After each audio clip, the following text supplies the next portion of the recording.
रोज की पूजा में भी दुर्गा सप्तशती का पाठ करते हैं। संकलन है अलग अलग श्लोकों का। ये पुराण या वेद या उपनिषद जैसे ग्रंथ नहीं है। ये हिंदी में पढ़ने से उतना फल मिलता है जितना संस्कृत में पढ़ने से मिलता है। 1936 में प्रयागराज के रहने वाले एक बहुत ही फेमस ब्राह्मण थे जो जगदम्बिका हैं। उन्होंने जितने अवतार लिए उतना किसी ईश्वरीय सत्ता ने नहीं लिया। पहली बार ईश्वर के स्वरूप को जाना गया तो वो स्त्री रूप थी। तो महालक्ष्मी है, वो लक्ष्मी का वो स्वरूप नहीं है। उसमें एक लड़की है जो आभ्रणी ऋषि की बेटी है, वाक उसका नाम है। नवरात्रि का क्या महत्व है, इसमें दुर्गा सप्तशती का पाठ करने का क्या लाभ मिलता है? संध्या काल है या संधि काल जिसको कहते हैं। इन संधि काल में हमारे यूनिवर्स की एनर्जी बहुत आगे बढ़ जाती है, बहुत ज़्यादा हो जाती है। काल रात्रि जो होती है वो होती है आपको दिवाली की रात। जैसे वो काली जो है संहार की देवी है। शिव और शक्ति का संयोग हो रहा होता है उस दिन। कृष्ण जन्माष्टमी के दिन रात को सिर्फ कृष्ण का जन्म नहीं हुआ, उनकी जो बहन है योग माया यशोदा के घर जन्म देती हैं। साक्षात जगदम्बा ने ही जो है नरसिंह भगवान को अवतारण करने के लिए धरती पर भेजा, इसलिए उसको दारुण रात्रि भी कहा जाता है। यानी किसी भी महीने के इन तीन हाँ, इन तीन में आप पूजा कर सकते हैं, विशेष पूजा कर सकते हैं जब भी आपको ऐसा कर। दुर्गा सप्तशती का पाठ किस तरह से करें? शुद्ध कीजिए अशुद्ध कीजिए, कोई फर्क नहीं पड़ता, माँ फिर भी सुनेगी। सबसे पहले कवच। हाँ, कवच पढ़ लीजिए। उसको महादेव ने लॉक कर रखा है, आपके लिए वो दरवाज़ा खुल जाता है। उस रहस्यमयी दरवाजा जो भगवती का है वो खुल जाता है। तम की देवी सबसे पहले आती है, वो है महाकाली। महाकाली विष्णु से निकलती हैं पहली बार। अगर हमारी इंद्रिया भटक जाती है तो हम शरीर को बर्बाद कर लेते हैं। आद्या शक्ति जो है वो विष्णु को सुला देती है और सारी सृष्टि का कंट्रोल वापस अपने हाथ में ले देती है। 13 चैप्टर पढ़ने के बाद उसके बाद फिर क्या करना चाहिए?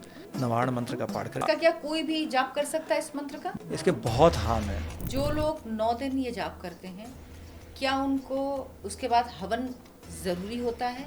हमारे शास्त्रों में अग्नि को मध्यस्थ माना गया है। क्या मंत्रों का दुष्प्रभाव होता है कुछ? भगवान कोई शैतान नहीं है जिसे डर डर के आप पूजा कीजिए। ये फैशन में आकर के नहीं पढ़ना है और ये ज्योतिषियों के चक्कर में आकर नहीं पढ़ना है। क्या मंत्रों को लॉक करना चाहिए लास्ट में ओम लगा के? तो दुनिया का संहार ही कर देंगे। मुझे डराया बहुत जाता है कि अगर आपने पूजा बीच में छोड़ दी, मंत्र गलत पढ़ दिया तो ये हो जाएगा तो वो हो जाएगा। दुर्गा जो है ना या काली है ना, जब हमारे सामने प्रकट अगर हो गई, हमारा अब्राहमिक रिलीजन नहीं है। हमेशा याद रखिएगा कि जहाँ जो है ना गॉड जो है ना डंडा लेके बैठा हुआ है। आप शिव के चरणों में पार्वती को नहीं बैठे देखेंगे, वो बगल में बैठते हैं। तो शिव जो हैं पार्वती को अपने से गोरा बनाने के लिए उनको उनका गंगा जल से स्नान उनका करा। दुर्गा कवच में आपको 88 देवियों का जिक्र मिलेगा। कुछ लोग नवरात्रि में अष्टमी में हवन करते हैं, पूजन करते हैं, कुछ लोग नवमी करते हैं।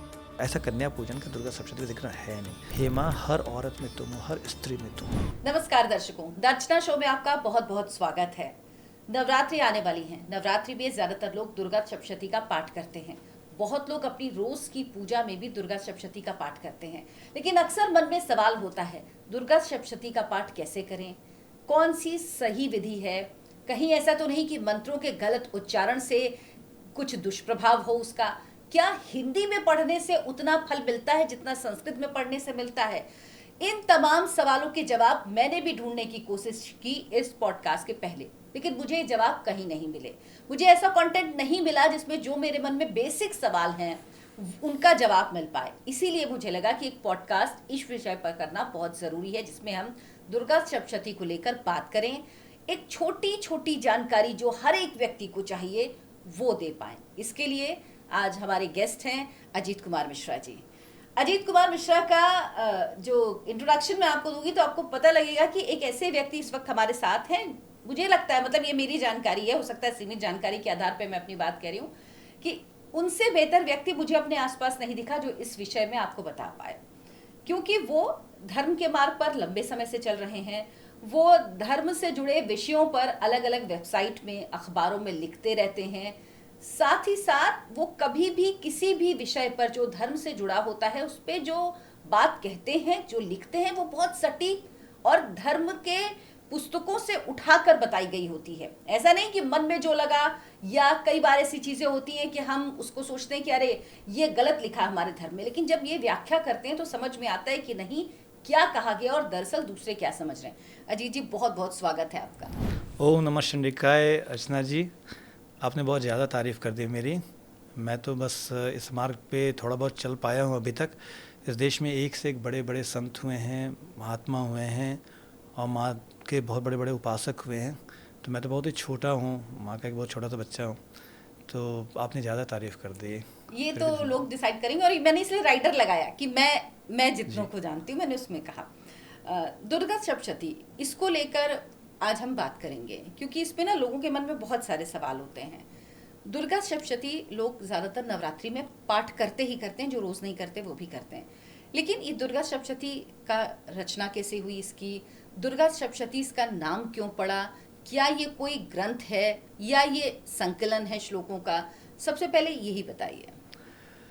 देखिए, दुर्गा सप्तशती जो है, जो आज हमें अवेलेबल होता है ना, वो बहुत ही डिफरेंट है।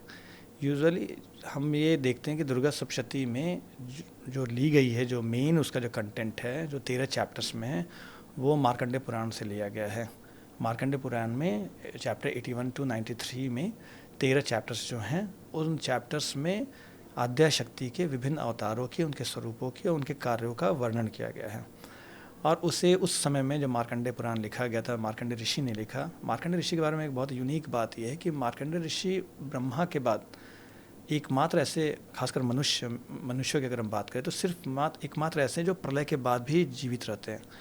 और ऐसा कोई चिरंजीवी आज तक नहीं हुआ जो प्रलय के बाद भी, कोई भी चिरंजीवी होगा, अमर भी होगा, देवता भी होंगे, तो वो भी प्रलय के बाद वो जो है परम सत्ता में विलीन हो जाते हैं। जब सृष्टि बनती है तो फिर से वो वापस प्रकट होते हैं। लेकिन मार्कंडेय एकमात्र ऐसे होते हैं जो प्रलय और नई सृष्टि के निर्माण के बीच में भी वो जागते रहते हैं, देखते रहते हैं, वो जीवित रहते हैं। तो ऐसे चिरंजीवी कोई नहीं है। और मार्कंडेय ने, जो मार्कंडेय ऋषि हैं, उन्होंने प्रलय के समय से लेकर के जब जब आद्या शक्ति या ईश्वरीय सत्ता ने जो जो रूप धारण किए, उनसे ज़्यादा आज तक किसी को इसकी जानकारी नहीं हुई। तो मार्कंडेय ने ये देखा कि परम सत्ता है कौन, जो ब्रह्मा को भी बनाती है, क्योंकि वही एकमात्र गवाह रहते हैं इस चीज़ के, ब्रह्मा के अलावा। तो उन्होंने इस चीज़ को पाया कि जो परम सत्ता है वो एक स्त्री है। उन्होंने स्त्री के रूप में उनको देखा, उनको जगदम्बा के रूप में देखा। और इसके बाद उन्होंने एक रचना की, मार्कंडेय पुराण की। और उन्होंने जो आद्या शक्ति जो है, जो पराशक्ति हैं, जगदम्बिका हैं, उनके जितने अवतार हुए हैं उनको उन्होंने 13 चैप्टर्स में बताया। लेकिन उस समय इसको देवी महात्म्य कहा जाता था, जो मार्कंडेय पुराण का पार्ट है। कुछ लोग उस समय शतचंडी भी कहते थे, सप्तशती भी कहते थे। लेकिन आज जो हमें श्री दुर्गा सप्तशती मिलती है वो बहुत लेटेस्ट है। 1936 में प्रयागराज के रहने वाले एक बहुत ही फेमस ब्राह्मण थे, उनका नाम देवीदत्त शुक्ला था। तो आज जिस रूप में हम देखते हैं उसमें केवल 13 चैप्टर्स नहीं हैं, उसमें 13 चैप्टर्स के अलावा कवच है, देवी कवच है, अर्गला है, कीलक है, रात्रि सूक्त है, और सिद्ध कुंजिका स्तोत्र है, या शंकराचार्य विरचित जो है देव्यापराध क्षमापण स्रोत है। ये सब का जो कंपाइल किया उन्होंने, तो उसको जो एक नया फॉर्म दिया, उसका नाम उन्होंने रखा श्री दुर्गा सप्तशती।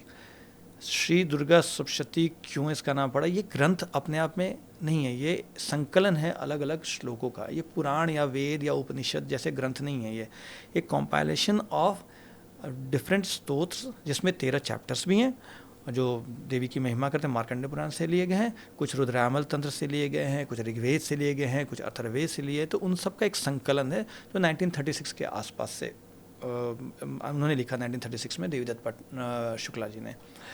और इसके बाद इसका इंग्लिश में भी ट्रांसलेशन 1938 में किया, साउथ में कर्नाटक में मिस्टर रामाराव करके थे, उन्होंने किया। उसके बाद ये चली कि जो दुर्गा सप्तशती है केवल 13 चैप्टर नहीं करेंगे, ऐसे सदियों से ये 13 चैप्टर किए जाते, संस्कृत में किए जा रहे थे। लेकिन देवदत्त शुक्ला जी ने इसका हिंदी ट्रांसलेशन में पहली बार किया। इसके पहले हिंदी ट्रांसलेशन था भी नहीं हमारे पास, ताकि एक जो आम माँ का भक्त है ना, वो उसको समझ पाए। अब ये मार्कंडेय पुराण में जो उन्होंने 13 चैप्टर्स लिखे मार्कंडेय ऋषि ने, उन्होंने उसमें किनका वर्णन किया? तो उनमें उन्होंने आद्या शक्ति, उनके अवतारों का वर्णन किया। यूजुअली हम ये जानते हैं अर्चना जी कि भगवान विष्णु ने जो है 10 अवतार लिए, और श्रीमद् भागवतम में उनके 24 अवतार का वर्णन मिलता है। भगवान श्री कृष्ण ने गीता में यदा यदा ही धर्मस्य कह करके बताया कि जब जब धर्म की हानि होगी तब तब मैं आऊँगा, और ये घोषणा की। लेकिन कभी किसी ने ये नहीं सोचा कि आद्या शक्ति जो हैं, जो जगदम्बिका हैं, उन्होंने जितने अवतार लिए उतना किसी ईश्वरीय सत्ता ने नहीं लिया। उनके अगर अवतारों की गिनती अगर हम करने लगे तो आप अनगिनत अवतार उन्होंने लिए, अलग अलग स्वरूप में आई, और उन्होंने इस बात की घोषणा भी की। अगर आप दुर्गा सप्तशती पढ़ें 11वां अध्याय, तो उसमें वो कहती हैं कि यदा यदा बाधा दानोत्था भविष्यति तदा तदा अवतीर्याहम करिष्यामि संक्षम, कि जब जब दानवों के द्वारा कोई बाधा उत्पन्न की जाएगी तब तब मैं अवतार लूँगी। और उन्होंने असंख्य अवतार लिए, कभी महाकाली के रूप में आए, कभी महालक्ष्मी के रूप में आए, महासरस्वती के रूप में आए, शिवदूती के रूप में आए, कालरात्रि के रूप में आए। इतने अवतार उन्होंने लिए हैं कि आप वन दुर्गा के रूप में आए, उनके 9 स्वरूप हैं, वाराही के रूप में हैं, ऐन्द्री के रूप में, उनके सारे के सारे जो हैं जो अवतार हैं वो आद्याशक्ति के विभिन्न अवतार हैं, वो बार बार लेते हैं और एक ही समय में कई अवतार ले सकती हैं वो। ये खासियत है माता की। और वो जो लिखा गया है जो श्री दुर्गा सप्तशती, उसमें 13 चैप्टर में उन सभी अवतारों स्वरूपों का वर्णन है। इसके अलावा कवच है, कील है, वो जो है मुख्य किन किन देवियों का वर्णन है, क्योंकि आपने बताया तमाम अवतारों का उसमें जिक्र है, लेकिन मुख्य किन देवियों का वर्णन है दुर्गा सप्तशती में? देखिए, सबसे पहले क्या होता है ना अर्चना जी कि ईश्वर एक है। वो ईश्वर जो है वो स्त्री है या पुरुष है, ये विवेचना पूरे दुनिया के अलग अलग धर्मों में आदिम काल से होती रही। आमतौर पे देखेंगे अब्राहमिक रिलीजन जो है, जुडाइज़म है, इस्लाम है, क्रिश्चियनिटी, उनके यहाँ सिर्फ एक है कि वो ईश्वर पुरुष है। ईश्वर कोई जेंडर नहीं हो सकता। आप जिस फॉर्म में उनको देखना चाहते हैं, आपने इस भावना से उनको देखा है, वो उस भावना के रूप में वो ईश्वर प्रकट होगा। तो अगर आप देखिएगा कि सबसे पहला जो, अगर पूरी दुनिया में अगर आप देखेंगे कि सबसे पहली बार ईश्वर के स्वरूप को जाना गया तो वो स्त्री रूप थी। ऋग्वेद में जो देवी सूक्त है जो दुर्गा सप्तशती में भी है, उसमें एक लड़की है जो आभृणी ऋषि की बेटी है, वाक उसका नाम है। वो अपने आप को ईश्वर के साथ संयुक्त कर लेती है, उस परब्रह्म निराकार ब्रह्म के साथ संयुक्त कर लेती है। और इसके बाद वो पाती है कि वो उसका फेस स्त्री जैसा है, वो स्त्री रूपा है। और इसके बाद वो बताती है कि ईश्वर स्त्री है, वो आद्याशक्ति है।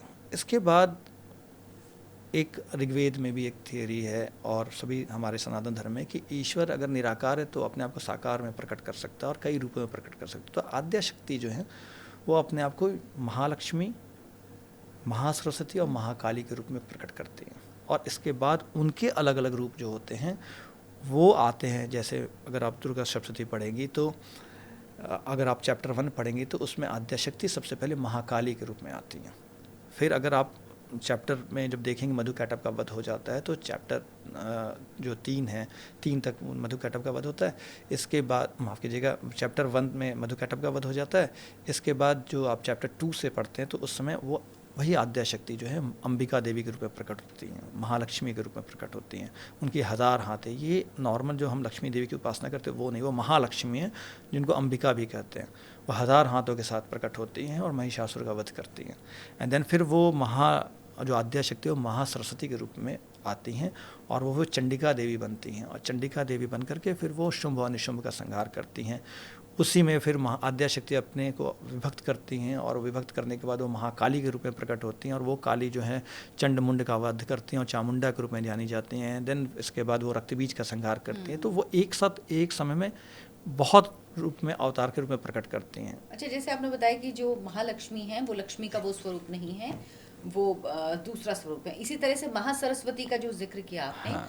वो भी जो सरस्वती माँ की हम पूजा करते हैं उनसे अलग है वो? बिल्कुल बिल्कुल अलग है। एक्चुअली क्या है कि आद्याशक्ति को जो मार्कंडेय ऋषि ने जिस रूप में देखा, उन्होंने उनको महालक्ष्मी का नाम दिया। और उन महालक्ष्मी ने सबसे पहले लक्ष्मी और ब्रह्मा को उत्पन्न किया। और इसके अलावा महालक्ष्मी ने अपने आप को 2 भागों में बांटा, महाकाली और महासरस्वती के रूप में। महाकाली से जो निकले वो निकले रुद्र, और रुद्र के अलावा वो सरस्वती निकली जिनकी आप बात कर रही थी। और सरस्वती जो हैं उनसे विष्णु निकले और पार्वती निकली, जिनको हम चंडी भी कहते हैं, पार्वती भी कहते हैं। इसके बाद इन लोगों का आपस में विवाह हुआ। रुद्र का विवाह जो है पार्वती से हुआ, जो महासरस्वती के रूप में, जो गौरी जिनको हम कहते हैं, तो उनसे हुआ। ब्रह्मा का विवाह जो रुद्र की बहन सरस्वती से हुआ, जिनको हम सरस्वती कहते हैं। विष्णु का विवाह जो सरस्वती के पुत्र हैं, महासरस्वती के पुत्र हैं, उनका विवाह जो है वो महालक्ष्मी की जो बेटी हैं लक्ष्मी उनसे हुआ। तो इस तरीके से फिर सृष्टि बनी, इस तरह से हुआ।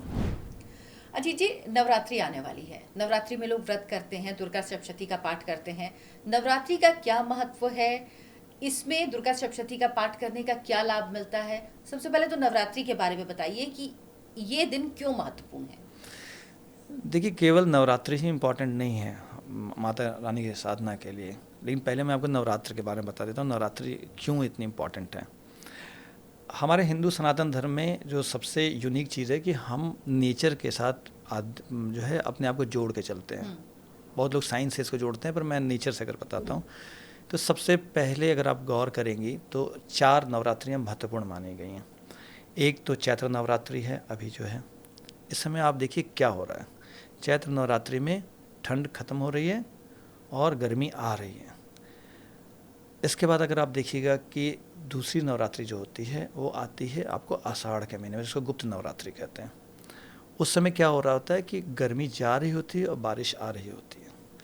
इसके बाद आप देखेंगे कि अश्विन मास में जो नवरात्रि, जिसको शारदीय नवरात्रि, जिस समय दुर्गा पूजा मनाई जाती है, दशहरा मनाया जाता है, उस समय क्या होता है ठंड जो है आ रही होती है, बारिश खत्म हो चुकी होती है, आसमान साफ हो चुका, तो ठंड आ रही होती है। और इसके बाद एक और नवरात्रि होती है जो माघ महीने में आती है, जो उस समय क्या होता है कि ठंड जो है पूरी तरह से खत्म हो चुकी होती है और हल्के हल्के मौसम चेंज हो रहा होता है, गर्मी आ रही होती है, गर्मी कहिए कि वसंत आ रहा होता है, इस तरीके से।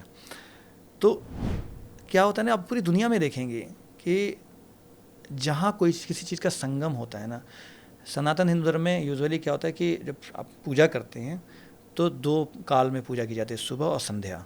उस समय दिन, सुबह के समय में रात खत्म हो रही होती है, दिन मिल रहे होते हैं 2 टाइम। शाम के समय में दिन खत्म हो रहा होता है, रात खत्म हो रहा और शुरू हो रहा होता है। फिर अगर आप देखेंगे कि किसी भी नदी के संगम में आप चली जाइए, आप जहाँ भी 2 नदियाँ मिलेंगी वहाँ कोई ना कोई व्रत त्यौहार या कोई ना कोई बड़ा मेला लगा रहा होता है। और सबसे बड़ी बात है ना कि आप, ये केवल हिंदू धर्म की बात नहीं है, अगर आप नेचर में भी देखेंगे ना, दुनिया में जितने ओशियनिक करंट्स हैं, जो कोल्ड और वेव ओशियनिक करंट जहाँ जहाँ मिलते हैं, वहाँ लाइफ जो है ना बहुत तेज़ी से ब्रीथ करती है, सबसे ज़्यादा मछलियाँ पाई जाती हैं वहाँ पे। तो ये जो संध्या काल है या संधि काल जिसको कहते हैं, इन संधि काल में हमारे यूनिवर्स की एनर्जी बहुत आगे बढ़ जाती है, बहुत ज़्यादा हो जाती है। और ज़्यादा होने की वजह से इसको यूज़ करना बहुत फ़ायदेमंद हमारे लिए होता है। तो प्रकृति हमारा साथ दे रही होती है, इसलिए नवरात्र के ये 4 नवरात्र बहुत इंपॉर्टेंट माने गए। इसके अलावा जो है केवल नवरात्रि, ये 9 दिन बड़े इंपॉर्टेंट है। इसके अलावा केवल 9 दिन ही इंपॉर्टेंट नहीं है, 4 बड़े इंपॉर्टेंट महारात्रि हैं नवरात्रि के अलावा, जिसमें अगर आप तंत्रोत्तम देवी सूक्तम पढ़ेंगी तो उसमें आपको मिलेगा काल रात्रि, महारात्रि, मोहरात्रि, दारुणा। ये 4 रात्रियाँ बड़ी महत्वपूर्ण मानी गई, जिस समय सिद्धियाँ की जाती हैं। उस समय जो यूनिवर्स है उसमें चेंजेस आ रहे होते हैं। कौन सी होती हैं अगर हम नॉर्मल, हाँ मैं आपको बता रहा हूँ। हाँ बिल्कुल, काल रात्रि जो होती है वो होती है आपको दिवाली की रात। नरक चतुर्दशी होता है जब अमावस्या ट्रांजिशन हो रहा था, अमावस्या हो रहा होता, सबसे घना अंधेरा होता है उस समय यूनिवर्स में, हमारे पृथ्वी में सबसे घना अंधेरा होता है। ये बताता है आपको कि इस समय, ये समय जो रात्रि है, रात्रि जो है ना वो ऋग्वेद में देवी के रूप में पूजी गई है। आप सो जाती हैं तो आपको समय का, रात आपके जीवन की रात हो जाती है, आप सो जाते हैं आपको समय का पता नहीं चलता है। शाम हो जाता, अब तो लाइट्स वगैरह बिजली आ गई है, लेकिन शाम हो जाता था, रात हो जाती थी, सब कुछ बंद हो जाता था, एवरीथिंग स्टॉप। तो रात्रि का मतलब ये होता है, जब सृष्टि भी का भी एक रात्रि होता है, प्रलय के बाद कुछ समय तक नया सृष्टि जब तक नहीं बनेगा तब तक का जो काल होता है उसको रात्रि कहा जाता है, महारात्रि कहा जाता है। तो काल रात्रि महारात्रि इसलिए कही जाती है कि वो समय जो है, उस समय जो ईश्वरीय जगदम्बा जो है वो सृष्टि और प्रलय के बीच विद्यमान रहती है। दिवाली की रात लगभग ऐसा ही कुछ होता है, जो छोटी दिवाली की रात और दूसरी दिवाली के समय में जो अमावस्या होती है, तो उस समय जो है हम लोग जो है महाकाली की आराधना करते हैं या दिए जलाते हैं, प्रकाश करते हैं, बहुत अंधेरा होता है, तो वो रात्रि बहुत महत्वपूर्ण रात्रि मानी जाती है। इसके अलावा एक और चीज़ होती है कि उस दिन माँ काली की भी पूजा की जाती है, इससे हुई काली जो है संहार की देवी है ना, इस वजह से भी 3 रातें हैं। दूसरी जो है काल रात्रि के बाद मैंने बताया आपको महारात्रि। महारात्रि शिवरात्रि को कहते हैं, शिव और शक्ति का संयोग हो रहा होता है उस दिन, फागुन कृष्ण पक्ष में। अभी आपने देखा होगा कुंभ खत्म हुआ महाशिवरात्रि, तो शिव और शक्ति का संयोग हो रहा है। हर कुछ जो है ना, यूनिवर्स का संयोग, शक्तियों का संयोग, हमारे पूरा सनातन धर्म इसी पे पूरा टिका हुआ है। फिर काल रात्रि के बाद आपको मैंने बताया महारात्रि। महारात्रि के बाद आती है मोहरात्रि। मोहरात्रि कृष्ण जन्माष्टमी के समय होता है। अब कृष्ण जन्माष्टमी से इसको बहुत लोग जोड़ते हैं कि भगवान से कृष्ण का जन्म हुआ आधी रात को, इसलिए इस समय में होता है। लेकिन इस समय क्या होता है, यूनिवर्स में जो आद्या शक्ति हैं उनका अवतरण पृथ्वी पे हो रहा होता है कृष्ण की बहन के रूप में। बहुत कम लोग इस बात पे ध्यान देते हैं कि उस कृष्ण जन्माष्टमी के दिन रात को सिर्फ कृष्ण का जन्म नहीं हुआ, उनकी जो बहन है योग माया यशोदा के घर जन्म लेती हैं। तो और वही जो है कंस के विनाश का कारण बनती हैं, और वही विंध्याचल निवासनी है। तो जो कृष्ण जन्माष्टमी की रात है वो मोहरात्रि होती है कि वो मोह में डालती हैं कंस को और पूरे प्रकृति को और सारे दुष्टों असुरों का जो राक्षस है या दुर्योधन, इन सब के विनाश की वजह बनते हैं। और एक है दारुण रात्रि जो होली की रात होती है। अब होली की रात क्यों होती है? होली का दहन होती है जिस रात में, होली का दहन और होली के दूसरे दिन जो रात्रि होती है, हाँ उस मध्य रात्रि में, उसके पीछे ये प्रकृति में इसका चैत्र प्रतिपदा था, नया वर्ष शुरू हो रहा था और लास्ट ईयर ख़त्म हो रहा था। एक रीज़न ये है। दूसरा रीज़न है कि उसको दारुण रात्रि क्यों कहते हैं। दारुण मतलब तो बड़ा दुखमय रात्रि होती है। वो रात्रि संहार की रात्रि मानी जाती है। सृष्टि का संहार उस दिन तय किया जाता है, तो इसलिए उसको दारुण रात्रि भी कहा जाता है। उसके अलावा एक बात यह है कि प्रहलाद ने 5 तत्वों पर विजय प्राप्त की थी और इसके बाद सीधे वो साक्षात जगदम्बा से जुड़ गया था। और इसके बाद उन्होंने साक्षात जगदम्बा ने ही जो है नरसिंह भगवान को अवतारण करने के लिए धरती को भेजा, इसलिए उसको दारुण रात्रि भी कहा जाता है। तो इस तरह से 4 रात्रियाँ, इसके अलावा और भी 10-14 रात्रियाँ बहुत इंपॉर्टेंट हैं, जिसमें देवी रात्रि है, दिव्य रात्रि है, इसके अलावा घोर रात्रि है। 4 रात्रि में ज़्यादा मतलब अगर जो 4 महारात्रि, हाँ। और नवरात्रि के अलावा देखिए दुर्गा सप्तमी में ऐसा कुछ नहीं कहा गया कि नवरात्रि के समय ही आप दुर्गा सप्तमी का पाठ कर सकते हैं। उसके लिए भी 3 दिन बहुत इंपॉर्टेंट बताया कि किसी भी महीने के 3 दिन हो, किसी भी पक्ष के 3 दिन हो।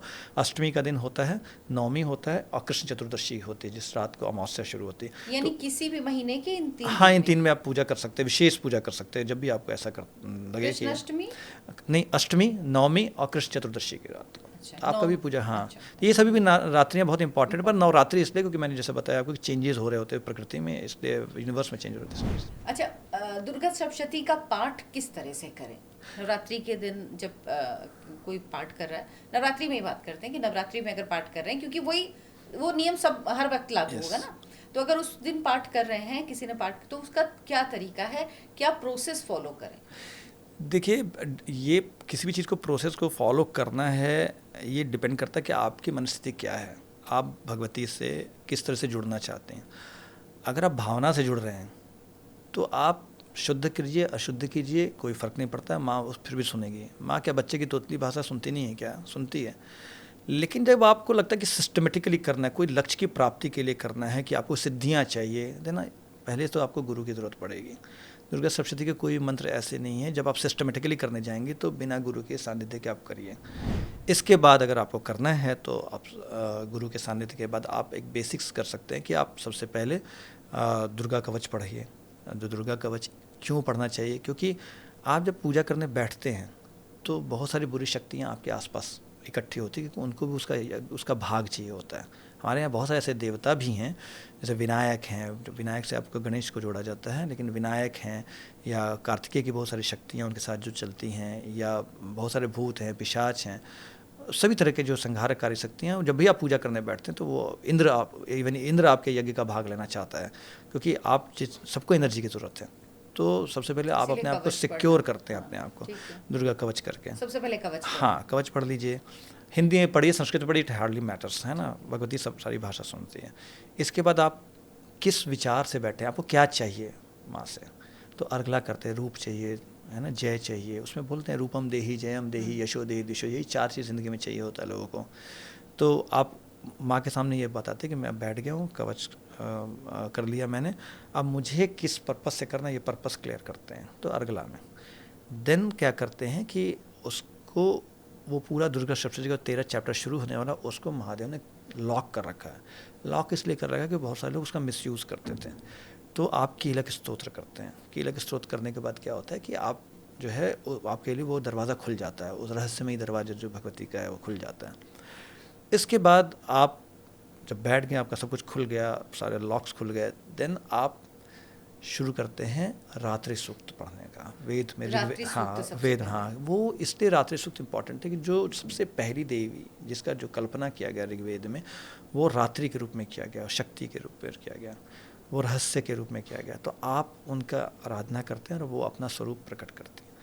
फिर इसके बाद वो निराकार है रात्रि, फिर वो एक साकार रूप चाहिए आपको पूजा करने के लिए, तब और इसके बाद आपका मन चंचल ना हो, उसको भी कंट्रोल करना चाहिए।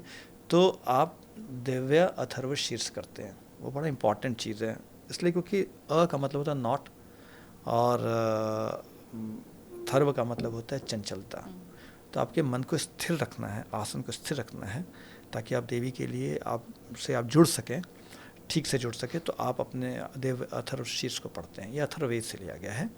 और इसको जब आप पढ़ते हैं तो आपसे देवी कनेक्ट करती है पहली बार, वो पहली बार कनेक्ट करती है और आप उससे कनेक्ट करते हैं। जब तक कनेक्ट नहीं करेंगे तब तक आप किससे, मैं आपसे बात कर रहा हूँ और आप मेरे से कनेक्टेड नहीं हैं, तो फिर मेरे बात कर अंतरिक्ष में ऐसी चली जाएगी। देव अथर्व शीर्ष इसलिए पढ़ते हैं। फिर आप शुरू करते हैं ये इसी क्रम में दुर्गा सप्तशती में है जिस क्रम में आपने पढ़ने बिल्कुल के लिए बिल्कुल, बताया है? हाँ बिल्कुल इसी ये में, इसी क्रम में है। आप इसके बाद पहला अध्याय। पहला अध्याय देखिए, दुर्गा सप्तशती के 13 चैप्टर्स को अगर आप बांटेंगे 3 भागों में, जैसे प्रथम चैत्र है, मध्यम चैत्र है, उत्तर चैत्र है, या उत्तम चैत्र भी कहते हैं उसको। प्रथम चैत्र में क्या है कि ये हमारे जीवन की यात्रा है। हम सबसे पहले 3 गुण होते हैं, तमस, रजस और सत्व गुण। हम सभी तामसिक होते हैं मूलतः, क्योंकि हम तम से आए हैं, सृष्टि का उद्भव ही तम से हुआ है। तो सबसे पहले हमारे अंदर जो प्रवृत्तियाँ तामसिक होती हैं, तो तम की देवी सबसे पहले आती है, वो है महाकाली। यूजुअली या क्या बहुत सारे लोग ये हमेशा देखते हैं कि माँ काली शिव के ऊपर आरूढ़ हैं, तो शिव के ऊपर बड़ी कहानियाँ भी हैं, आप सब कथाएं सभी सही भी हैं, लेकिन वो एक इंसिडेंट है जस्ट। महाकाली विष्णु से निकलती हैं पहली बार। मार्कंडेय पुराण में सबसे पहली बार जो वर्णन आता है महाकाली के उद्गम का, सबसे पहले प्रकट होती हैं, तो वो निकलती हैं विष्णु के से।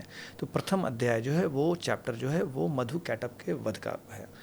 उसमें एक बड़ी कहानी है, छोटी सी कहानी है कि एक राजा सूरत हैं और एक वैश्य है जिसका नाम समाधि है, और दो वैश्य के बच्चे उसको घर से निकाल देते हैं, और जो सूरत है वो राजा था, उसके मंत्री उससे ऐसा करते हैं कॉन्स्पिरेसी, और उसको निकाल देते हैं। और ये सभी मेधा मुनि के पास जाते हैं और मेधा मुनि से पूछते हैं कि हमारे साथ ऐसा क्यों है, और फिर भी हमारा मन क्यों अट्रैक्टेड है कि हम फिर से अपने परिवार से जुड़े, अपने राज्य को प्राप्त करें। तो यहाँ सूरत जो है, वो सूरत का मतलब होता है जिसका रथ सही चलता हो, सही तरीके से। रथ का मतलब इंद्रियाँ होती हैं, लेकिन अगर इंद्रियाँ भटक जाएँ तो अगर हमारी इंद्रियाँ भटक जाती है तो हम अंदर से नाकिस्त हो जाते हैं, हम कुछ का कुछ करने देते, वश में नहीं रहते हैं, हम अपने आप को, शरीर को बर्बाद कर लेते हैं। तो सूरत की कहानी है कि उसमें कोलों ने आकर के विध्वंस कर दिया, कौलों ने आकर विध्वंस। कौल एक ट्राइब है, लेकिन अगर आप कश्मीर शैविज़म में जाएंगे तो कौल का मतलब कुंडलिनी होता है। अगर आपकी इंद्रियां सही मार्ग पे नहीं जा रही हैं तो कुंडलिनी जो है, आपकी शक्ति जो है, वो आपको बर्बाद कर देती है अगर आपने आपको नहीं किया। तो सूरत जो बर्बाद होता है, उसका सब कुछ जो जाता है, वो अपनी इंद्रियों पर कंट्रोल नहीं रख पाता है। जैसे बहुत सारे दशरथ, राजा दशरथ, उनके 10 रथ मतलब 10 इंद्रियों पर उनका कंट्रोल था। तो सूरत मतलब जिसकी इंद्रियां अच्छी रही हों, सूरत हमें सही रास्ते पर चलती रही हों, लेकिन अगर कुंडलिनी में कुछ गड़बड़ किया, इंद्रियों पर कंट्रोल नहीं किया, तो बर्बाद हो जाते हैं। देन फिर शुरू होता है मधु कैटभ के वध की कहानी, कि सबसे पहले जो भक्त है महाकाली के, वो ब्रह्मा है। जब विष्णु जब शयन कर रहे होते हैं, विष्णु जब संसार को चला रहे थे, पालन कर रहे होते हैं, जब संसार लय में चल रहा होता है ना, तो आद्या शक्ति जो है वो विष्णु को सुला देती है और सारी सृष्टि का कंट्रोल वापस अपने हाथ में ले देती है। तो विष्णु सोने लगते हैं, शयन में हैं, तो विष्णु के कान के मैल से 2 राक्षस पैदा होते हैं, असुर पैदा होते हैं, मधु और कैटभ। एक्चुअली पूरा जो यूनिवर्स हमारा बना है, हमारी जो चेतना बनी है ना, वो चेतना बनी है डुअलिटी में, अच्छा बुरा, द्वंद्वात्मक है, दिन रात, हर कुछ 2 चीज़ है। तो मधु कैटभ भी इसी का प्रतिनिधित्व करते हैं, और कान से इसलिए प्रकट हुए कि हमारी इंद्रियों का जो प्रतिनिधित्व करता है। आपके सारी इंद्रियां जो है काम कर सकती हैं। जब आप सो जाएगा तो सबसे पहले क्या बंद होता है? आपके कान बंद होते हैं, है ना। तो कान सबसे लास्ट में बंद होते हैं सुनने, तो कान से प्रकट होते हैं ये डुअलिज्म। आप अच्छा सुनते हैं, अच्छा कड़वा सुनते हैं, इस तरह की कहानी है। तो मधु कैटभ जो है दोनों दैत्य जो ब्रह्मा यानी आपके ब्रह्म चेतना को का वध करने के लिए बढ़ते हैं। तो ब्रह्मा जो है उस माया, महामाया, योग माया जिनको कहा गया है, उनका आह्वान करते हैं और वो काली के रूप में 10 पदी काली के रूप में प्रकट होती हैं और वो विष्णु को फिर से जगाती है और वही प्रेरित करती है। विष्णु तत्व हमारे अंदर जो है वो उनको प्रेरित करती है हमारे अंदर कि तुम इस द्वंद्वात्मक दुनिया से इसको निकालो। या अगर देखा जाए तो हाँ 1 2 फिर 13 अध्याय पढ़े। हाँ 13 चैप्टर पढ़ते हैं। अच्छा 13 चैप्टर पढ़ने के बाद उसके बाद फिर क्या करना चाहिए? पर इसमें दूसरा चैप्टर मैंने बताया नहीं आपको कि दूसरा, एक मैं आपको संक्षेप में बता देता हूँ कि दूसरा महिषासुर वध की कथा होती है। दूसरे जो 2 3 4 चैप्टर्स हैं उसमें महिषासुर के वध, उसमें अंबिका देवी आती हैं। एंड देन फिर इसका शुंभ और निशुंभ के वध की कथा होती है जो 13 चैप्टर्स में बताई गई है। इसके बहुत गूढ़ है, इसमें बहुत सारी देवियाँ आप कह रहे हैं इसको 3 पार्ट में बांटना चाहिए। हाँ, जो 13 चैप्टर है। तो ये बांटने का क्या मतलब है? बांटने का जैसे मैंने आपको पहले बताया वो तामसिक जो है काली आई, फिर दूसरा जो शुरू होता है महिषासुर, महालक्ष्मी आती हैं जो अंबिका के रूप में आती हैं। लेकिन पढ़ने में तो इसमें कोई डिफरेंस नहीं ना, सिर्फ समझने के लिए। हाँ समझने के लिए हाँ। और पढ़िए आप महालक्ष्मी का, उसमें ध्यान मंत्र है, फिर महिषासुर का जो है महालक्ष्मी अंबिका के रूप में आती हैं। एंड देन फिर जब शुंभ निशुंभ का वध का टाइम आता है तो महासरस्वती जो है ना वो गौरी के शरीर से निकलती हैं, पार्वती के शरीर से निकलती हैं और वो जो है चंडिका के रूप में आती हैं और वो शुंभ निशुंभ का करते हैं। और उन्हीं चंडिका के अंदर से फिर महाकाली आती हैं और महाकाली आकर के रक्त बीज वगैरह का चंडमुंड का वध करते हैं। तो ये 13 चैप्टर पढ़ने के बाद आप जो है नवाण मंत्र का पाठ करें। आप नवाण मंत्र में ओम हैंग ग्रिंग टिंग चामुंडा विच है, इसका क्या कोई भी जाप कर सकता है इस मंत्र का? देखिए अगर भावना से करे तो कर ही लीजिए, लेकिन आप सिस्टम से जा रहे हैं तो ये बहुत ही पावरफुल गुरु ही बता सकते हैं। आजकल फिल्मों में दिखा दिया जाता है ओम हैंग ह्रिंग क्लिंग चामुंडा विच है स्वाहा, इसके बहुत हार्म है क्योंकि ये कोई खेल नहीं है। मंत्र सेट ऑफ लेटर्स होते हैं जिससे आप ईश्वर से बात करते हैं और बीज मंत्र वो होता है जो आपके अंदर में पनपता है बीज के रूप में और वो मंत्र ही धीरे धीरे करते करते ईश्वरीय स्वरूप आपके सामने प्रकट कर देता है। इसका कितना जाप करना चाहिए? इसका जाप आप एक माला 108 कर लीजिए क्योंकि आप अगर भावना से कर रहे थे, बाकी गुरु जितना बताएगा उसको कीजिए। और लास्ट में आप जो है चाहे तो प्रधानिक रहस्य पढ़ सकते हैं, नहीं भी पढ़ सकते हैं। लास्ट में आप जो है सिद्ध कुंजिका स्तोत्र पढ़ लीजिए और माँ से माफ़ी मांगने के लिए आप क्षमापन स्त्रोत कर लीजिए। अगर कुछ गलती हो गई हो तो क्षमापन स्त्रोत कर लीजिए कि मैंने अपराध किया हो, अगर मुझे माफ़ कर दीजिए। अपराध करने को लेकर 2 है वहाँ पर, उसमें अपराध सहस्राति ग्रंथ हर निशंगमया, एक वो है आवाहनम जानामि तो आचरणम जो है, और एक जो है शंकराचार्य विरिष्टम जो है जिसमें न मंत्र नो यंत्र, मैं न मंत्र जानता हूँ न मंत्र यंत्र जानता हूँ। ये माँ से आप प्रार्थना करके आप माफ़ी मांग करके अपनी पूजा को समाप्त कर सकते हैं। ये बेसिक है। अब बहुत सिस्टमेटिकली जाइएगा तो उस सिस्टम को फॉलो करने के लिए बहुत पावरफुल गुरु की जरूरत पड़ती है, इतना आसान नहीं है। अच्छा, जो लोग 9 दिन ये जाप करते हैं क्या उनको उसके बाद हवन ज़रूरी होता है? क्या बिना हवन के इसका जो, क्योंकि चाहे कोई कुछ भी कहे कि कर्म करो फल की इच्छा नहीं रखो, लेकिन आजकल इंसान फल की इच्छा पहले करता है, कर्म बाद में करता है, तो उसको लगता है इसका फल मिले। तो क्या पूर्ण नहीं होती पूजा जब तक आप हवन नहीं करते हैं? देखिए अगर उस पूरे समय में आपने मंत्रों का जाप किया है या आवाहन किया है तो वो जो शक्ति आई है, आप हमारे यहाँ ना हर कुछ को शेयर किया जाता है, वो आप किसके लिए कर रहे हैं? आप देवी के लिए तक पहुँचाने के लिए बात कर रहे हैं। देवी तक पहुँचेगा कैसे? तो हमारे शास्त्रों में अग्नि को मध्यस्थ माना गया है। अग्नि का कार्य होता है कि हम जब जो चीज़ अग्नि में डालते हैं अग्नि उसको देवताओं तक पहुंचाते हैं।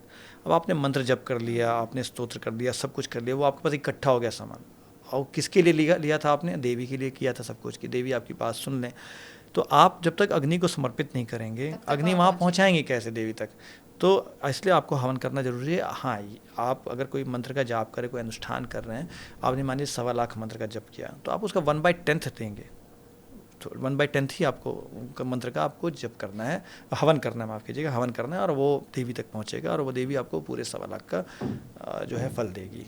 ये है इसमें। अच्छा, बहुत लोग होते हैं, बिजी लाइफस्टाइल है, तो रोज़ दुर्गा सप्तशती का इतना पाठ कर पाना शायद संभव नहीं हो पाता बहुत लोगों के लिए।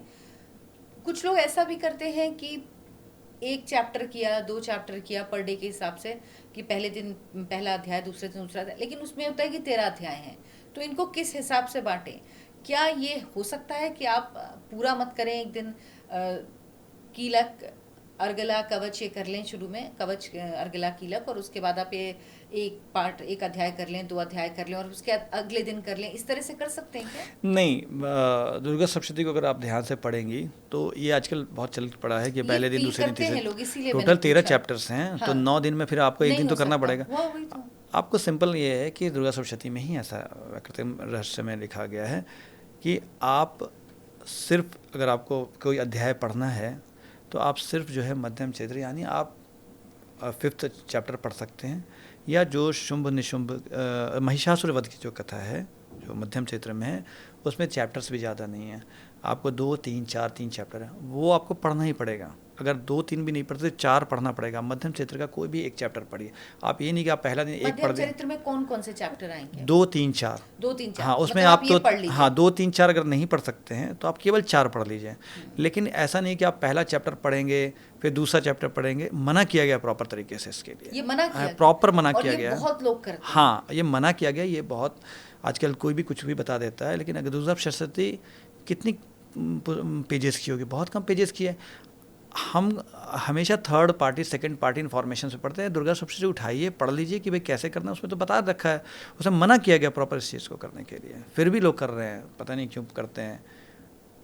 अच्छा, और अभी आपने बताया हिंदी में पढ़ो तो भी कोई, क्योंकि आप भावना से कर रहे हैं ना, मतलब क्योंकि संस्कृत मुश्किल है, बहुत लोग नहीं पढ़ पाते हैं, लेकिन क्या मंत्रों से पढ़ने से उसका ज़्यादा प्रभावशाली होता है, और अगर आप हिंदी में पढ़ते हैं तो कम होता है? कुछ ऐसा है या भाव से जुड़ना होता है? देखिए, सबसे बड़ी बात है कि अगर भाव के भगवान भूखे होते हैं, हमारे यहाँ कहा गया है, भाव ही नहीं रहेगा तो आप कितने भी कुछ कर लीजिए, कुछ नहीं होगा।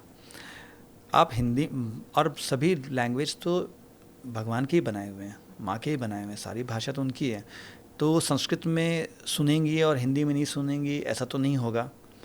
हाँ, मंत्र जो मंत्र हैं वो तो संस्कृत में ही होते हैं।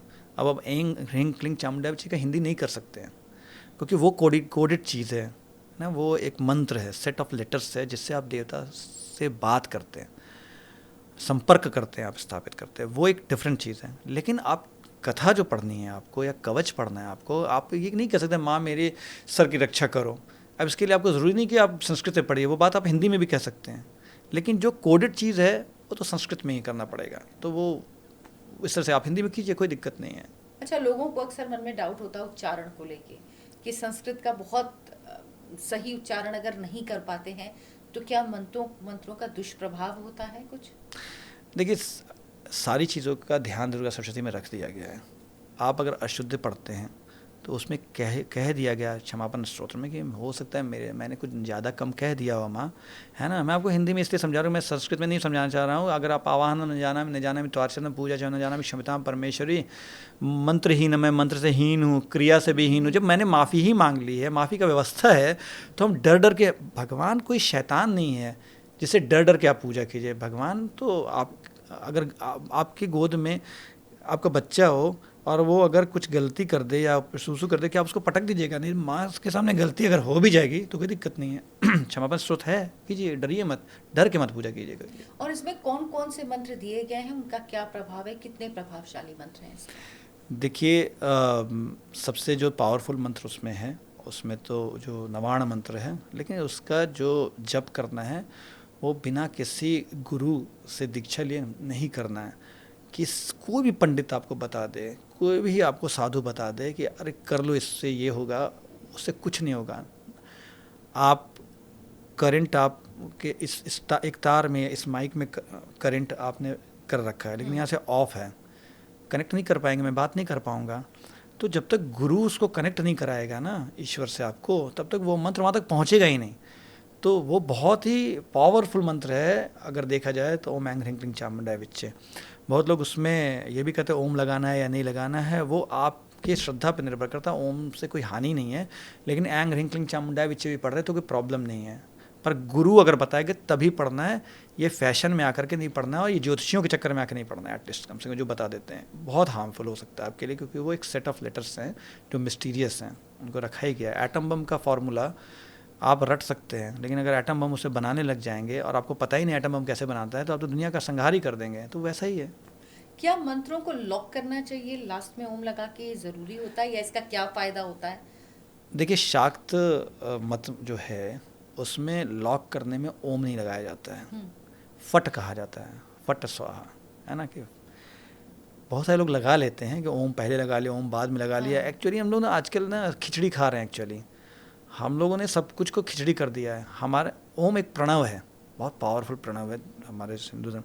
दूसरे ह्रिंग भी एक प्रणव है, तो ओम ऐंग भी प्रणव है, तो ओम के जैसा ही इंग भी है, रिंग भी है, क्लिंग भी है ना, ये तीनों से सब प्रणव हैं ये सब। आप ओम लगाइएगा तो ऐड ऑन कर दीजिएगा, नहीं लगाएंगे तो भी एंग रिंग क्लिंग ये सभी प्रणव हैं, सभी देव, इसलिए आप लॉक कर अनलॉक की कोई ज़रूरत ही नहीं होती इसमें। आप एंग रिंग क्लिंग चामुंडा विच्चे पढ़िए, ओम एंग रिंग क्लिंग चामुंडा विच्चे पढ़िए, ओम एंग रिंग क्लिंग चामुंडा विच्चे ओम कीजिए, कोई फ़र्क नहीं पड़ने वाला इससे। अच्छा, इससे कोई फ़र्क नहीं पड़ेगा।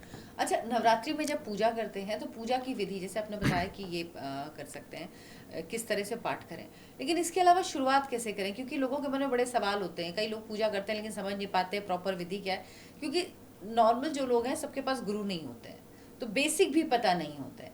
तो हम चाह रहे हैं, जब हम आज ये बता रहे हैं कि आप किस तरह से दुर्गा सप्तशती ठीक से पढ़ें, क्या उसका प्रोसेस है, कौन सा वे है, तो ये भी बता दें कि आप पूजा की शुरुआत कैसे करें। आप बहुत सिंपल है, आप सबसे पहले तो हमारे प्रथम पूज्य देवता गणेश हैं, उनका ध्यान कर लीजिए, अपने कुल देवता या कुल देवी का ध्यान कर लीजिए। फिर आप जिनको भी गुरु मानते हैं, अगर आपके कोई गुरु नहीं है तो गुरु शंकर रूपिणम, शंकर सबके गुरु हैं, या कृष्ण सबके गुरु हैं, है ना। कृष्णम वंदे कृष्णम जगत गुरुम, जगत के गुरु हैं। मेरे घर कोई गुरु नहीं, कृष्ण को गुरु मान लिया, तो आपने भावना की शंकर जी की गुरु के रूप में। इसके बाद या कृष्ण को मानते कृष्ण को मना लीजिए।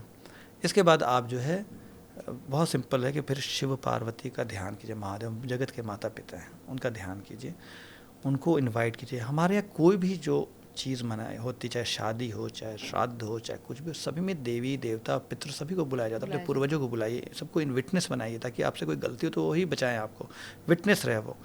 आपने सबको बुला लिया, आह्वान कर लिया, देन आप स्टार्ट कीजिए सिंपल। अगर वो नहीं समझ में आ रही है तो 13 अध्याय की कहानी पढ़ लीजिए, भगवती वो भी सुन लेगी, उसमें कोई टेंशन डरने के बाद, और बाद में क्षमा मांग लीजिए, इतना सिंपल है। और अगर उतना भी टाइम नहीं 13 चैप्टर पढ़ने का, तो आप माँ दुर्गा के 108 नाम उसमें दिए गए हैं, वो पढ़ लीजिए। उतना भी टाइम नहीं है तो 32 नाम दिए हुए हैं, दुर्गा दातिश नाम, दुर्गा दुर्गतिशमनी, दुर्गापति निवारण, दुर्गमचनी, वो भी माँ को सुनाई पड़ता है। आप कॉम्प्लिकेटेड मत कीजिए धर्म को, और डरिए मत, और बोर मत होइए, कभी खींच नहीं होने लगी। इतना लंबा पूजा करके भगवान से ही चिढ़ होने लग जाती है। कई बार लोगों को मैंने देखा है कि पूजा भी करना है, उफ अब आज फिर नवरात्र 9 दिन पूजा भी करना है, उससे निकलिए। तो काम की तरह बताते हाँ, हैं कि काम भाई है, पूजा भी करनी है। मैकेनिकल मत कीजिए, अपने मतलब ईश्वर की पूजा के लिए मेड मत बनिए, है ना। प्रेम कीजिए भगवान से, जितना देर लगेगी उतना देर कीजिए। नहीं मन करता उठ जाइए, क्षमा मांग लीजिए, क्षमा पाने का हमेशा आपके पास। डराया बहुत जाता है कि अगर आपने पूजा बीच में छोड़ दी, मंत्र गलत पढ़ दिया तो ये हो जाएगा, तो वो हो जाएगा, तो लोग उस प्रेशर में ना वो कोफ्त होती रहती है, लेकिन पढ़ते रहते हैं, वो करते रहते हैं, मन नहीं लग रहा लेकिन करते रहते हैं।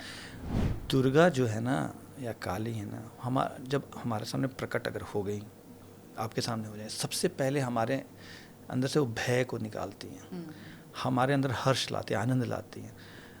अब आप पूजा जब उनका पहला काम होता है आपके अंदर, कोई भी ईश्वर, चाहे विष्णु हो, कृष्ण हो, राम हो, कोई भी अगर आपको दर्शन देंगे ना, भैरव हो, विकराल रूप में भी आएंगे ना, या काली विकराल रूप में भी अगर आपके पास आ गए, तो सबसे पहले आपके अंदर जो है हर्ष आता है, सबसे पहले खुशी आती है, डर खत्म हो जाता है। और आप उसी देवी देवता से डर डर करके पूजा कर रहे हैं। अरे माफ़ी तो मांग ले, नहीं भी माफ़ी मांगेंगे ना तो वो शैतान नहीं है, हमारा अब्राहमिक रिलीजन नहीं है। हमेशा याद रखिएगा कि जहाँ जो है ना गॉड जो है ना डंडा लेके बैठा हुआ है, नहीं है। हमारे तो करुणा है, शरणागत वत्सल है, माँ करुणामयी है, ईश्वर करुणा से भरा हुआ है, वो तो हमको गले लगाने के लिए, लेकिन हम डर डर के बैठे हुए, क्योंकि ये इम्पैक्ट हमारे यहाँ वहाँ से आया है। हमारे से पहले लोग, आप सोचिए कि देवी का, अगर आप दुर्गा सप्तशती पढ़ेंगे, देवी के शरीर की जो सुंदरता का वर्णन उसमें है, वो माँ है और शरीर की सुंदरता का वर्णन कर रहा है, तो कितना कितना उन्मुक्त सोच रहा होगा उन ऋषियों का, जो माँ के शरीर का वर्णन कर रहे हैं, फिर भी उनके अंदर कोई गंदगी नहीं है, तो और माँ भी नाराज़ नहीं हो रही है, वो सुंदरता का तारीफ कर रहे हैं, शरीर के अंगों की तारीफ कर रहे हैं, लेकिन ईश्वर तो नाराज़ नहीं था, और ऋषि उनको बना दिया, ईश्वर ने, माँ ने ऋषि बना दिया। इसलिए इन सब से निकलिए, जितने जल्दी फंसेंगे आप ईश्वर से दूर होते जाएंगे, जितना जाल इर्द गिर्द घूमेंगे उतने ईश्वर से दूर होंगे, माँ से दूर होंगे आप। अजी जी, नवरात्रि में माँ के 9 रूपों की पूजा होती है, ये प्रथम शैलपुत्री, द्वितीय ब्रह्मचारिणी, जो इस तरह से कहते हैं, ये क्या एक ही स्वरूप है या अलग अलग स्वरूप है? क्योंकि इसको लेकर बड़े व्यथ है लोगों के कि ये माँ के 9 रूप हैं अलग अलग। नहीं, ये एक्चुअली जब से मैं बहुत जब छोटा था तो मैंने देखा तो कि हिंदी अखबारों में जैसे नवरात्र शुरू होता है प्रथम पहला दिन एक कॉर्नर में एक न्यूज़ आ जाती थी, एक कॉलम आता था, इसमें प्रथम शैलपुत्री का मंत्र दिया रहा था। ये दुर्गा सप्तशती में इतनी देवियों का वर्णन है और सबकी पूजा की जाती है। आज आप किसी एक की कर सकते, ये पार्वती के 9 नाम हैं। प्रथम शैलपुत्री क्योंकि उनका हिमालय की पुत्री हैं, माँ पार्वती के ही 9 रूप नाम है, नए नए नए उनके रोल्स हैं। बच्ची हैं आप, आपके घर का नाम कुछ होगा, है ना, तो आप पार्वती जब छोटी हैं, शैलपुत्री क्योंकि हिमालय की बेटी हैं, हाँ। थोड़ी बड़ी हुई जब वो और उनको भगवान शिव से विवाह करने की इच्छा हुई तो तपस्या में चली गई, तो ब्रह्मचारिणी बन गई, तो ब्रह्म की तरह चरण करने लगी।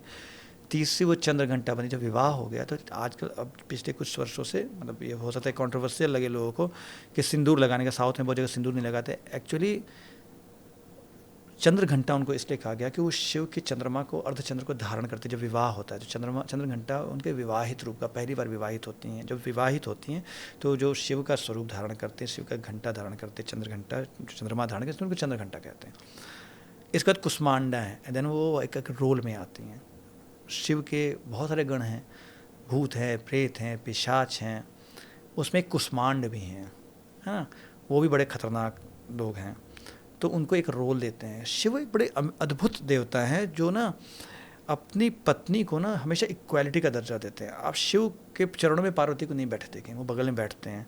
शिव पार्वती के लिए जो है ना कथाएं सुनाते, जितनी भी व्रत की कथाएं सुने। एक बार पार्वती जी ने शिव से पूछा कि हे महादेव ये व्रत बताएं क्या है कैसे है, और शिव जी कहानी सुने, अपनी वाइफ को इंटरटेन कर रहे हैं बहुत ज़बरदस्त तरीके से।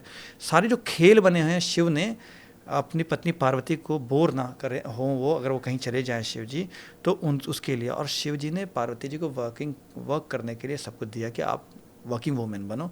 पार्वती कभी चंडी बन जाती हैं, कभी दुर्गा बन जाती हैं, कभी कुछ बन जाती हैं और राक्षसों का संहार करते हैं, वर्किंग वूमेन है। अगर लक्ष्मी को देखें तो विष्णु जी के चरण में है। तो और एकमात्र ऐसे देवता हैं जिनकी फैमिली है, ईश्वर है, जिनकी फैमिली बाल बच्चे सभी हैं उनके, जो कि किसी देवी देवता के नहीं है।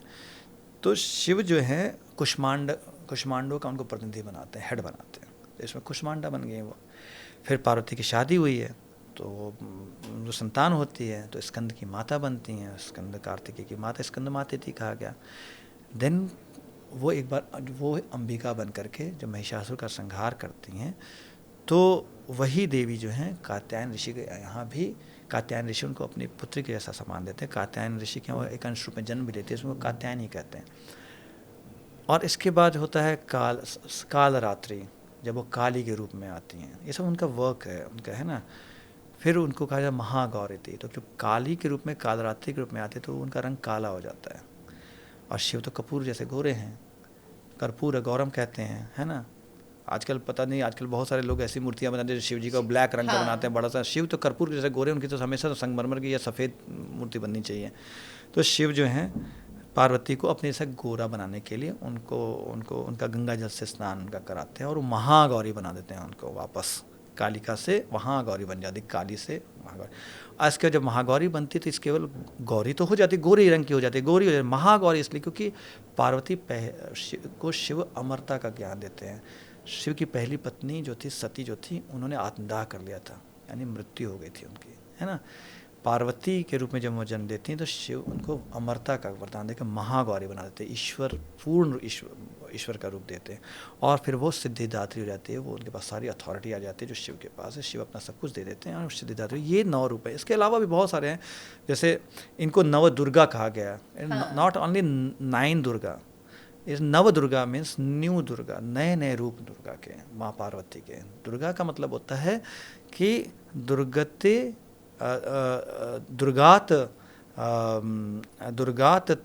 तरीयसी दुर्गा तत्वम, दुर्गा श्रुति जन है, मतलब दुर्गति से जो निकाल दे हमको, उनका नाम दुर्गा है। तो दुर्गति से निकालती हैं माँ पार्वती, वो भी दुर्गा है।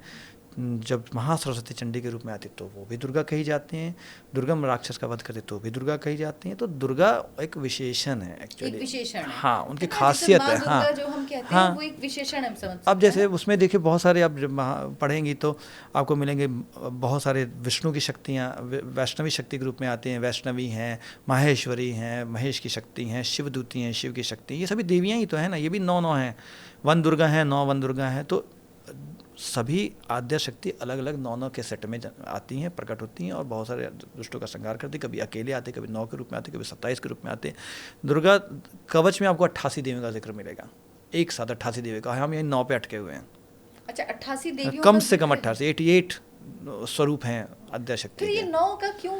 ये वही तो बता रहे हैं ना कि इस आजकल ये स्वरूप चला क्यों? हुआ प्रथम शैलपुत्री को एक अलग देवी का दर्जा दे दिया गया, जबकि पार्वती का ही नाम है वो, पार्वती के नया बचपन का स्वरूप है वो, नथिंग मोर देन दैट। ये कहानी है। तो आद्या शक्ति हैं, जगदम्बा हैं, आप उनको पार्वती के रूप में कीजिएगा। मिट्टी है, घड़ा के रूप में वो भी मिट्टी ही होगा, है ना। आप उसका थाली बनाएंगे तो भी मिट्टी का ही होगा। तो आद्या शक्ति पार्वती के रूप में नजर आए, कि शैलपुत्री के नजर रूप में आए, कि चंडिका के रूप में आए, चाहे वो है तो आद्या शक्ति ही ना, कि 88 रूप में आप किसी एक रूप का धारणा करेंगे, ध्यान करेंगे, समाधि करेंगे, आप पहुँचेंगे आद्या शक्ति के पास से।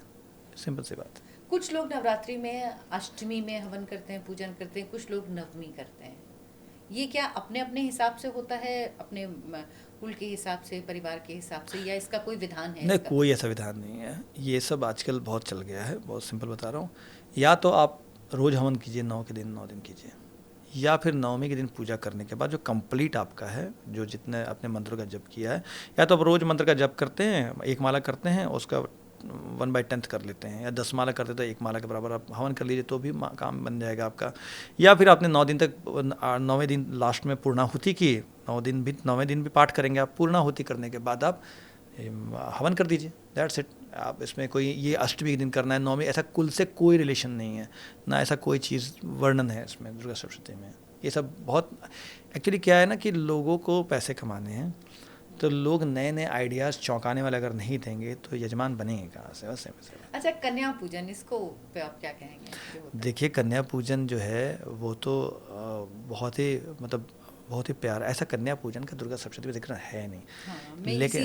लेकिन भगवती जो है ना, वो तो ब्रह्मचारिणी है। भगवती जो है वो तो दुर्गा सप्तशती में एक अद्भुत बात लिखी गई है 11 अध्याय में, स्त्रिय समस्ता सकल जगत्सु, हे माँ, हर औरत में तुम हो, हर स्त्री में तुम हो, चाहे वो पत्नी के अंदर भी तुम ही हो, माँ के अंदर भी तुम ही हो, और बेटी के अंदर भी तुम ही हो। तो ये कुमारी का पूजन का जो है, ये बहुत पुराना नहीं है, ऐसा कुछ वर्णन नहीं है। लेकिन आप लड़कियों को खाना खिला रहे हैं बुला करके, तो इससे बढ़िया क्या बात होती है? ऐसा कोई वर्णन नहीं है शास्त्र में।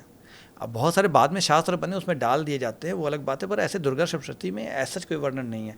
हाँ, देवी भागवत में 2-3 जगह लिखा गया है कि भाई 9 साल से कम उम्र की बच्ची को आपका पूजा करेगा तो देवी समान होगी। वो बहुत सारी चीज़ें डाली गई हैं, लेकिन ऐसा इंपॉर्टेंट नहीं है, एसेंशियल नहीं है, ऐसा कि नहीं कराएंगे तो फल नहीं मिलेगा, ऐसा कुछ नहीं। अजीत जी, बहुत बहुत धन्यवाद आपका। आपने ऐसी चीज़ें बताई जो सवाल बहुत सारे मन में होते हैं, और मुझे उम्मीद है कि जो हमारे व्यूवर्स हैं उनको उनके सवालों के जवाब ज़रूर मिले होंगे, जो ऐसे सवाल जिनके जवाब वो तलाश रहे होंगे। आप लोगों को कैसा लगा ये पॉडकास्ट, हमें कमेंट करके ज़रूर बताएं।